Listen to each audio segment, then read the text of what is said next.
چونکہ رسول اللہ صلی اللہ علیہ وسلم کی نبوت سے پہلے اور ان کی پیدائش سے پہلے کیا حالات تھے، آپ اندازہ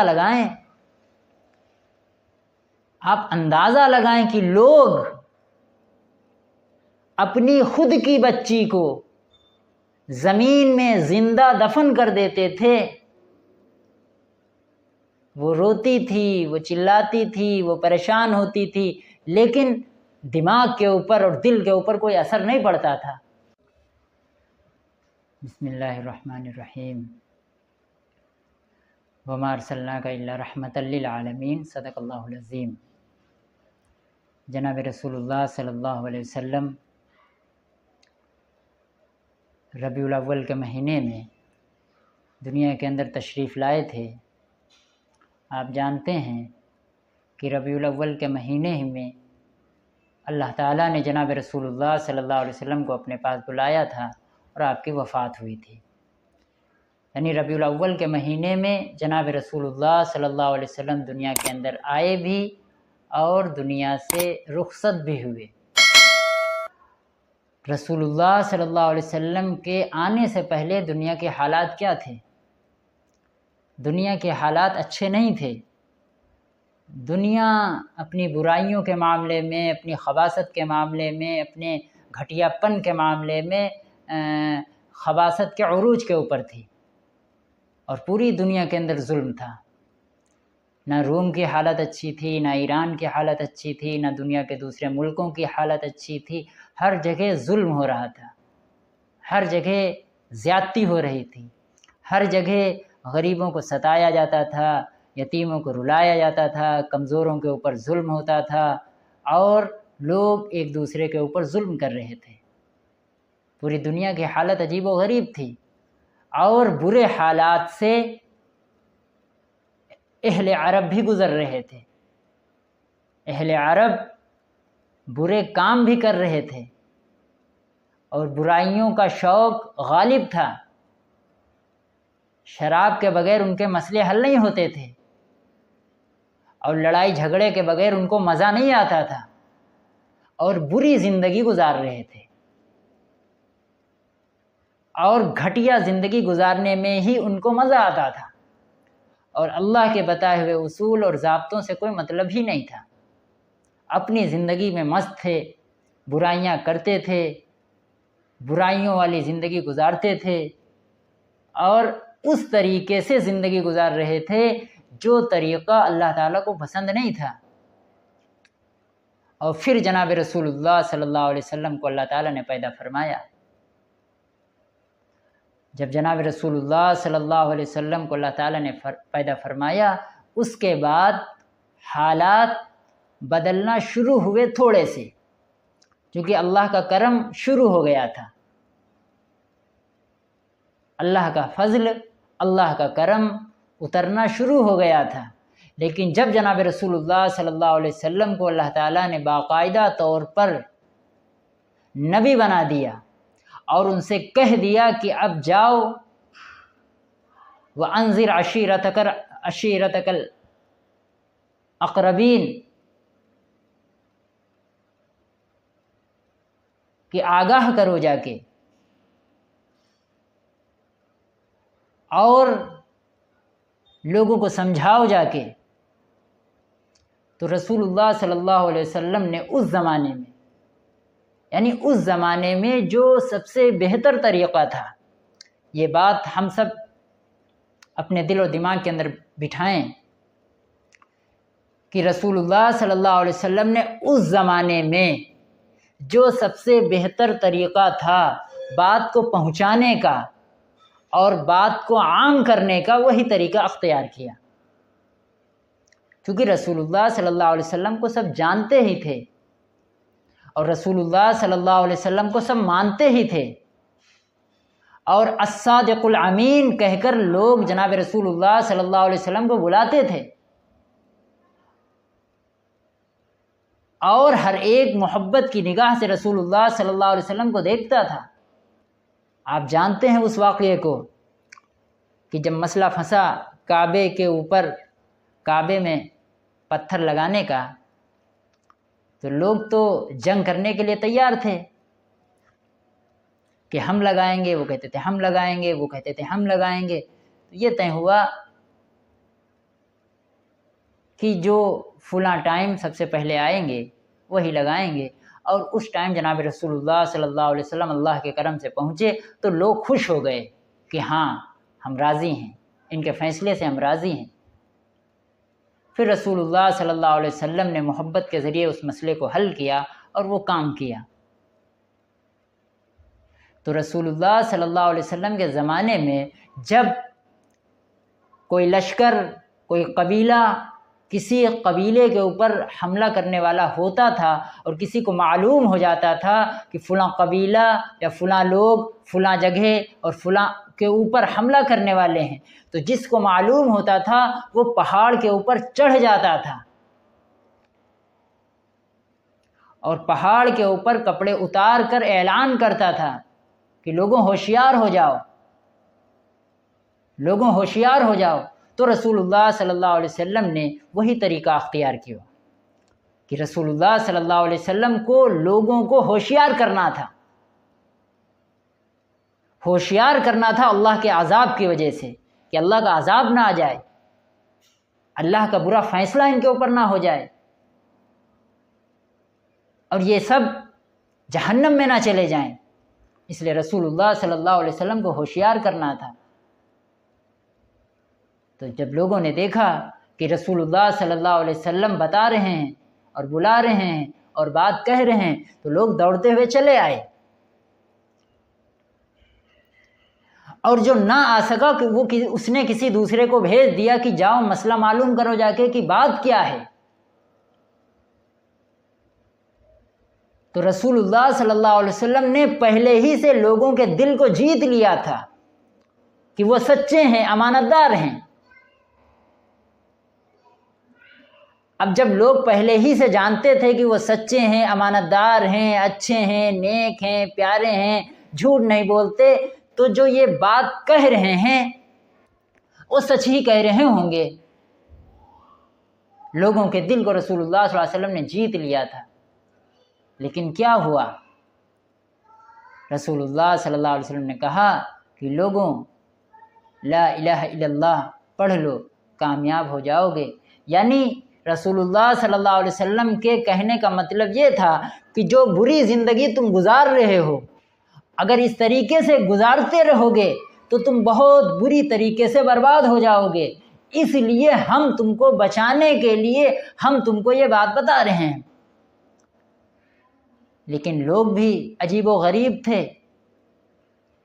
خود ان کے وہ چچا جو ان سے محبت کرتے تھے وہ بھی ان سے ناراض ہو گئے کہ یہ کیا بات کر رہا ہے، ہم کیا سمجھ رہے تھے اور یہاں بات کیا کی جا رہی ہے. تبا لک لہذا جمعتنا، کیا اسی بکواس کے لیے ہم کو جمع کیا تھا. اس کے بعد رسول اللہ صلی اللہ علیہ وسلم کو لوگوں نے جو ستانا شروع کیا اور لوگوں نے جو رلانا شروع کیا، وہ پوری کی پوری تاریخ ہے. کس طریقے سے رسول اللہ صلی اللہ علیہ وسلم کو ستایا جاتا تھا، کس طریقے سے رسول اللہ صلی اللہ علیہ وسلم کو رلایا جاتا تھا اور کس طریقے سے رسول اللہ صلی اللہ علیہ وسلم کے خلاف سازشیں کی جاتی تھیں اور دماغ لگایا جاتا تھا، کس طریقے سے رسول اللہ صلی اللہ علیہ وسلم کو شہید کر دیا جائے. لیکن رسول اللہ صلی اللہ علیہ وسلم صبر کرتے رہے اور محنت کرتے رہے اور دعائیں مانگتے رہے اور لوگوں کے ساتھ ہمدردی کرتے رہے اور اللہ کی بڑائی اور اللہ کی بات لوگوں کو بتاتے رہے. پھر دھیرے دھیرے لوگوں کی سمجھ میں آیا اور لوگوں کو صحیح اور غلط کی تمیز ہوئی تو زمانہ بدل گیا. چونکہ رسول اللہ صلی اللہ علیہ وسلم کی نبوت سے پہلے اور ان کی پیدائش سے پہلے کیا حالات تھے آپ اندازہ لگائیں. آپ اندازہ لگائیں کہ لوگ اپنی خود کی بچی کو زمین میں زندہ دفن کر دیتے تھے. وہ روتی تھی، وہ چلاتی تھی، وہ پریشان ہوتی تھی، لیکن دماغ کے اوپر اور دل کے اوپر کوئی اثر نہیں پڑتا تھا. اسی حرکتوں کے ساتھ وہ زندگی گزار رہے تھے، اور شراب کے بغیر تو ان کی زندگی ادھوری تھی۔ جب تک شراب نہ مل جائے ان کو لگتا تھا کچھ ملا ہی نہیں، بری زندگی گزار رہے تھے۔ لیکن جب رسول اللہ صلی اللہ علیہ وسلم نے محنت کی، کوشش کی، دعائیں کی، سمجھایا، بتایا، محبت والا معاملہ رکھا، تو لوگوں کی زندگیاں بدلنا شروع ہو گئیں۔ بعد میں وہی لوگ جو بچیوں سے نفرت کرتے تھے، اپنی بچیوں سے نفرت کرتے تھے، وہ دوسروں کی بچیوں کی دیکھ بھال کرنے کے لیے، ان کی پرورش کرنے کے لیے، ان پر شفقت کرنے کے لیے، ان کے ساتھ ہمدردی کرنے کے لیے، ان کے ساتھ اچھا برتاؤ کرنے کے لیے، ان کے اوپر خرچ کرنے کے لیے، ان کی مدد کرنے کے لیے دوڑنے لگے۔ وہ کہنے لگے ان کو ہم پالیں گے، وہ کہنے لگے ان کو ہم پالیں گے، وہ کہنے لگے ان کو ہم پالیں گے۔ رسول اللہ صلی اللہ علیہ وسلم کا کارنامہ یہ ہے کہ رسول اللہ صلی اللہ علیہ وسلم نے پورا کا پورا رخ موڑ دیا، پورا کا پورا رخ موڑ دیا۔ یعنی کیا حیثیت تھی ان کی، کون جانتا تھا ان کو؟ لیکن جب اسلام قبول کر لیا اور صحیح غلط کی تمیز ہو گئی تو دنیا ان کو جان گئی، صحابہ کو دنیا جان گئی، اور سب سے اچھی حکومت بھی صحابہ نے کی، سب سے اچھی حکومت صحابہ نے کی ہے، سب سے زیادہ انصاف صحابہ نے کیا، سب سے زیادہ اچھے فیصلے صحابہ نے کیے۔ کیونکہ اسلام، جب انسان کے اندر اسلام غالب آ جاتا ہے اور ایمان غالب آ جاتا ہے اور ایمان کا غلبہ ہوتا ہے، پھر وہ اللہ کو ناراض کرنا ہی نہیں چاہتا۔ اللہ کو ناراض کرنا وہ پسند ہی نہیں کرتا۔ وہ اکیلا بیٹھا ہوگا، وہ اکیلا بیٹھا ہوگا اور کوئی اس کو نہیں دیکھ رہا ہوگا، لیکن اس کو ڈر ہوگا کہ اللہ تو دیکھ رہے ہیں۔ جب اللہ کا ڈر اور اللہ کا خوف اور اللہ کی محبت غالب آ جاتی ہے، انسان گناہوں سے بچنے لگتا ہے، برائیوں سے بچنے لگتا ہے، پھر وہ کسی کو نہیں ستاتا، وہ کسی پر ظلم نہیں کرتا، وہ کسی کو نہیں رلاتا، وہ ہر انسان سے پھر محبت کرنے لگتا ہے۔ جو انسان اللہ سے محبت کرنے لگتا ہے وہ انسان ہر انسان سے محبت کرنے لگتا ہے، اور جو انسان اللہ تعالیٰ کو بھول جاتا ہے وہ انسانوں سے نفرت کرنے لگتا ہے۔ اس کے دل اور دماغ سے صحیح اور غلط کی تمیز نکل جاتی ہے، پھر اس کو کوئی فرق نہیں پڑتا کہ کون کس کس کو رلایا ہے، کس کس کو ستایا ہے، کس کس کو پریشان کیا ہے، یہ بات اس کے دل اور دماغ سے نکل جاتی ہے۔ صحابہ کا معاملہ یہ تھا۔ نبیوں کے بعد سب سے بڑا مقام حضرت ابو بکر صدیق رضی اللہ عنہ کا ہے، لیکن اور کس طریقے سے انہوں نے خدمت کی، کس طریقے سے انہوں نے خدمت کی لوگوں کی، کہ جب بادشاہ بنے، جب حاکم بنے، جب خلیفہ ملے اور بنے اور پوری طاقت ان کو ملی اور پورا جلوہ ان کو حاصل ہوا، اور حضرت ابو بکر رضی اللہ عنہ کو غریب آدمی نہیں تھے، مالدار آدمی تھے، اللہ کے دین کے لیے اپنا جان اور مال قربان کر رہے تھے، لیکن تھے وہ مالدار آدمی۔ لیکن جب خلیفہ بنے تو جب حکومت ان کے ہاتھ میں آئی اور پاور ان کو ملا تو چاہتے تو خوب خرچ کرتے اپنے اوپر، اپنے بچوں کے اوپر، لیکن ابو بکر صدیق رضی اللہ عنہ نے کہا کہ جتنی مزدوری ایک مزدور کو ملتی ہے ہماری تنخواہ صرف اتنی ہی رہے گی، چونکہ مشغولیت اور مصروفیت کی وجہ سے اب وہ تجارت نہیں کر سکیں گے۔ یعنی تجارت اگر کرتے تو حکومت کرنے میں دقت ہوتی، اس لیے تجارت کے بجائے اب وہ حکومت کر رہے ہیں اور حکومت کریں گے تو تنخواہ اپنی اتنی رکھی جتنی ایک مزدور کی مزدوری ہوتی ہے، کہ ہم بس اتنا ہی لیں گے۔ ایک مرتبہ ان کی بیوی نے، یعنی وقت کے حاکم نے، یعنی اتنا بڑا بادشاہ، اتنا بڑا حاکم، ان کی بیوی نے کہا کچھ میٹھی چیز کھانے کا دل چاہتا ہے۔ یعنی ہم لوگوں کے یہاں ایک عام انسان بھی روزانہ میٹھی چیزیں کھاتا ہے اور جو کچھ جی چاہتا ہے منگاتا ہے، لیکن ایک وقت کا بہت بڑا بادشاہ، وقت کا بہت بڑا حاکم، وقت کا خلیفہ، ان کی بیوی کہتی ہیں کہ ہم کو میٹھی چیز کھانے کا دل چاہتا ہے، بہت دنوں سے کچھ میٹھی چیز نہیں بنی، تو کچھ پیسے دے دیجئے۔ تو ابو بکر صدیق رضی اللہ عنہ نے کہا ہمارے پاس گنجائش نہیں ہے، ہمارے پاس گنجائش نہیں ہے۔ تو انہوں نے کہا، یعنی بیوی بھی اچھی، انہوں نے کہا کوئی بات نہیں، ہم خود دھیرے دھیرے اکٹھا کر لیں گے کچھ، اس کے بعد ہم کچھ بنا لیں گے۔ تو انہوں نے دھیرے دھیرے کم خرچ کر کے کچھ اکٹھا کیا اور اس کے بعد کوئی میٹھی چیز بنائی، ابو بکر رضی اللہ عنہ کو کھلایا۔ انہوں نے کہا یہ روپے کہاں سے آئے؟ انہوں نے کہا یہ ہم تھوڑا تھوڑا بچا کر رکھ رہے تھے، اسی چیز کے ذریعے ہم نے یہ چیز تیار کی ہے۔ تو ابو بکر رضی اللہ عنہ نے کیا کہا؟ کیا معاملہ تھا ابو بکر صدیق رضی اللہ عنہ کا؟ کس بلند مقام کے اوپر تھے، کس بلند مقام کے اوپر تھے؟ انہوں نے کہا تجربے سے یہ بات ثابت ہو چکی کہ ابو بکر کے گھر کا خرچہ 10 روپے اور 5 روپے کم میں چل سکتا ہے۔ تجربے سے یہ بات ثابت ہو گئی، یعنی حضرت ابو بکر رضی اللہ عنہ اگر 100 روپے یا 50 روپے روزانہ کے حساب سے لے رہے تھے، تو انہوں نے کہا کہ تجربے سے یہ بات ثابت ہو گئی کہ ابو بکر کا خرچہ کم میں چل سکتا ہے۔ فوراً ابو بکر صدیق رضی اللہ عنہ نے اپنی تنخواہ کو گھٹا دیا، یعنی روز اگر 100 روپے لے رہے تھے، انہوں نے کہا کہ اس کو 75 کر دو، ہمارا خرچ 75 میں چل جائے گا۔ یہ تھے ابو بکر صدیق رضی اللہ عنہ، ایسی حکومت کی تھی، ایسا انصاف قائم کیا تھا، ایسا نظام بنایا تھا۔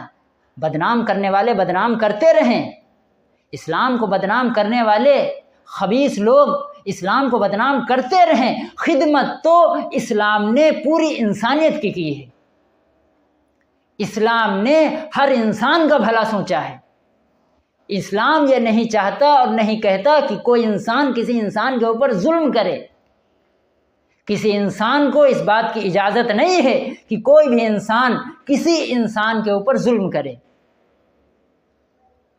اتنی اعلیٰ درجے کی زندگی گزار رہے تھے اور اتنی خدمت کر رہے تھے اور اتنا اللہ سے ڈر رہے تھے، کہہ رہے تھے کاش میں پیدا ہی نہ ہوتا، یعنی ڈر رہے تھے اللہ تعالیٰ سے کہ ہم کو اللہ کے سامنے جانا ہے، کیا کریں گے اللہ کے سامنے جا کر؟ کوئی اچھا کام تو کر نہیں پا رہے ہیں، کیا کریں گے؟ ایسا نہ ہو کہ اللہ تعالیٰ ہم کو سزا دیں، ڈر رہے تھے۔ اور اس کے بعد جب عمر فاروق رضی اللہ عنہ کا زمانہ آیا، ان سے بھی بڑے حاکم، ان سے بھی بڑی حکومت، اور ان کا تو جلوہ تھا ہی، ان کے نام سے تو ظالم ڈرتے تھے اور کانپتے تھے، اور کسی ظالم کے اندر اتنی ہمت نہیں تھی کہ وہ ظلم کر سکے۔ اور جو مظلوم تھے اور جو غریب تھے اور جو کمزور تھے، ان کو خوشی تھی کہ اب حضرت عمر فاروق بیٹھے ہوئے ہیں، کسی کے اوقات نہیں ہے کہ ان کی موجودگی میں ہمارے اوپر ظلم ہو۔ عمر فاروق رضی اللہ عنہ نے کیا کہا تھا؟ عمر فاروق رضی اللہ عنہ نے کہا تھا کہ اگر کوئی کتا پیاس کی وجہ سے پیاسا مر گیا تو اس کا جواب عمر کو دینا پڑے گا۔ عمر فاروق رضی اللہ عنہ نے ہی کہا تھا تم نے کب سے لوگوں کو غلام بنا لیا، لوگ تو اپنی ماں کے پیٹ سے آزاد پیدا ہوئے تھے۔ عمر فاروق رضی اللہ عنہ کا ہی واقعہ ہے کہ جب وہ جا رہے تھے، دوڑ بھاگ کرتے تھے، دیکھتے تھے حالات کیا ہیں، معاملہ کیا ہے، کس طریقے سے لوگ زندگی گزار رہے ہیں، تو دیکھا کہ عورت جنگل میں کچھ پکا رہی ہیں، ان کے پاس بچے ہیں جو رو رہے ہیں، پوچھا کیا بات ہے؟ انہوں نے کہا بھوک کی وجہ سے بچے رو رہے ہیں، کھانے کو کچھ ہے نہیں، یہ ہم نے لکڑیاں جلائی ہیں اور یہ جو اس کے اوپر برتن رکھا ہے اس میں پانی بھر دیا ہے اور بچوں کو سمجھا دیا ہے کہ ابھی کھانا پکے گا تب کھا لینا، تب تک یہ بیچارے روتے روتے سو جائیں گے۔ وہ بیچاری پریشان ماں اپنے بچوں کو سمجھا رہی تھی، چھپا رہی تھی کہ کسی بھی طریقے سے بچے سو جائیں۔ عمر فاروق رضی اللہ عنہ نے یہ بات سنی، ان کا تو دماغ خراب ہو گیا۔ عمر موجود ہے، یعنی ہم موجود ہیں اور ہماری موجودگی میں بچے بھوک کی وجہ سے رو رہے ہیں، ایک عورت پریشان ہے۔ اور اس عورت نے کہا کہ ہمارا حساب کتاب ہمارا اور عمر کا اللہ کے یہاں ہوگا۔ عمر رضی اللہ عنہ پریشان ہو گئے، فوراً بھاگے وہاں سے، فوراً آئے، سامان نکالا اور اس کو لادا۔ تو ان کے خادم نے کہا کہ حضرت ہمارے اوپر لاد دو۔ تو عمر فاروق رضی اللہ عنہ نے کیا کہا؟ عمر فاروق رضی اللہ عنہ نے کہا اس کو ہمارے اوپر لادو، ہم کو ہر چیز کا حساب دینا ہے اللہ کے یہاں۔ اپنے اوپر لادا اور لے کر چلے گئے رات میں، اور وہاں گئے، وہاں کھانا پکوایا اور لکڑی کو صحیح کیا، کھانا پکوایا، کھانا پک گیا، اس کے بعد بچوں کو کھلایا، پھر جب بچوں نے کھانا کھایا، جب بچے کھا چکے اور کھیلنے لگے اور ہنسنے لگے تب وہاں سے واپس آئے۔ جب ہنسنے لگے اور کھیلنے لگے تب وہاں سے واپس آئے۔ یہ تھے عمر فاروق رضی اللہ عنہ۔ دنیا جان گئی تھی یہ اعلیٰ درجے کا انسان ہے، تبھی تو کوئی باہر کا ایک انسان، کوئی مسافر جو سفیر وغیرہ ہوتے ہیں آئے اور پوچھا کہ بتاؤ عمر کا محل کہاں ہے، عمر فاروق کا محل کہاں ہے؟ لوگوں نے کہا ان کا محل ڈھونڈ رہے ہو؟ ارے جاؤ دیکھو جا کے، وہ قبرستان میں لیٹے ہوں گے یا فلاں جگہ ہوں گے۔ دیکھا کہ وہ پتھر کے اوپر سر رکھے لیٹے ہوئے ہیں۔ یہ حال تھا۔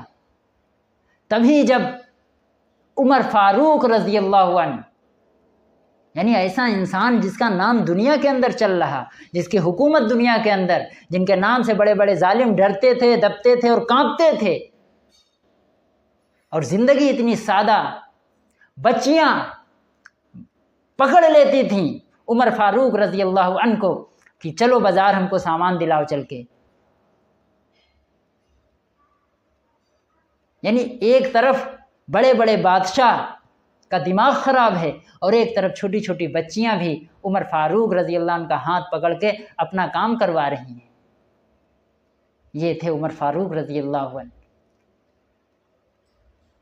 فلسطین، بیت المقدس کے ذمہ دار جانتے تھے کہ ایک ایسا شخص آئے گا، وہ ایسا ہوگا، اس کا یہ معاملہ ہوگا، وہ اگر آئے گا تو اس سے جنگ مت کرنا، اس سے جنگ مت کرنا، ان کو چابیاں دے دینا اور بیت المقدس ان کے حوالے کر دینا۔ تو عمر فاروق رضی اللہ عنہ کو وہاں بلایا گیا اور عمر فاروق رضی اللہ عنہ نے وہاں کا سفر کیا، اور لوگ سمجھ رہے تھے کہ عمر فاروق رضی اللہ عنہ کا پورا قافلہ ہوگا اور پورے جلوے کے ساتھ جائیں گے اور پورا جلوہ دکھائیں گے اور بڑی فوج ہوگی ان کے پاس۔ تو لوگ دیکھتے تھے، ارے کچھ بھی نہیں، سادے بیدے انداز میں جا رہے ہیں۔ خادم، کبھی سواری کے اوپر خادم بیٹھ گیا تو کبھی خود بیٹھ گئے، کبھی خود پیدل، کبھی خادم پیدل، اس طریقے سے دھیرے دھیرے وہاں پہنچے۔ تو راستے میں تالاب وغیرہ ہلکا سا پڑا تو اسی میں اتر گئے، کھل کھل کرتے ہوئے آگے چلے گئے۔ ابو عبیدہ بن جراح رضی اللہ عنہ نے دیکھا وہ بہت اچھے صحابی، بہت پیارے صحابی، موقع محل کی نزاکت کے حساب سے انہوں نے کہا حضرت کچھ تھوڑا اسٹائل سے اچھے کپڑے پہن کے آتے تو اچھا رہتا، بہتر رہتا۔ تو انہوں نے کہا ابو عبیدہ یہ بات تم کہہ رہے ہو، تمہارے علاوہ اگر کوئی یہ بات دوسرا کہتا تو مجھ کو برا نہ لگتا، دیکھو یاد رکھو۔ انہوں نے کہا دیکھو یاد رکھو، اللہ نے جو ہم کو عزت دی ہے وہ اسلام کے ذریعے دی ہے، اب ہم اگر کسی اور چیز کے ذریعے عزت تلاش کریں گے اللہ ہم کو ذلیل کر دیں گے، اس لیے ہماری اور آپ کی ذمہ داری ہے کہ ہم اسلام کے ذریعے عزت تلاش کریں، اسی میں ہمارا فائدہ ہے۔ اور اسلام سے ہٹ جانے کی بنیاد پر، دین سے ہٹ جانے کی بنیاد پر، ایمان سے ہٹ جانے کی بنیاد پر ہمارا نقصان ہے دنیا کی زندگی اور آخرت کی زندگی میں بھی۔ اللہ تعالیٰ کہنے سننے سے زیادہ عمل کرنے کی توفیق عطا فرمائے۔